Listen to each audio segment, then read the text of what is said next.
अभी जो वीडियो आपने देखा उसमें जो खड़ा है लड़का, उसका नाम है बलराम सोनवानी। आप लोकल हूँ, क्या नाम लिखते कॉपरेट करोगे? जो भी लिखता हूँ कॉपरेट करोगे क्या तो नाम मैं भी लिखते हो आपको जी? कॉपरेट करूंगा। आप बताइए ना। अरे क्या लिखता हूँ उसको छोड़ो ना, क्या लिखता 30 मार्क खान लिखता हूँ उसको छोड़ो। भाई बात कर लो, बात कर लो, जो क्या लेने देने चलो खस को क्या मिलेगा आपको बताओ, कवरेज करोगे क्या मिलेगा? हमको टीआरपी मिलेगा जी। टीआरपी हम देते बताइए ना, कितना करना है, कितना लाइक करना है, कितना सब्सक्राइब करना बनेगा फिर बताइएगा। आपका रखा है। अरे यार बनेगा, बनेगा फिर आपसे यार। जाओ खदान जाओ, फिर कुछ नुकसान होगा तो फिर आप समझोगे, है ना? धमकी दे रहे धमकी नहीं दे रहा हूँ, आप वैसे काम कर रहे हो, मैं बोल रहा हूँ प्यार से बात कर लो, ठीक है? जो लेना देना बताओ, ये पे खत्म कर दो।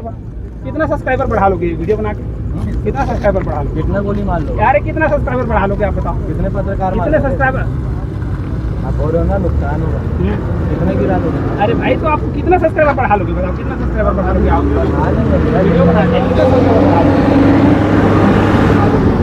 और सामने है सुजीत यादव। सुजीत यादव एक पत्रकार है।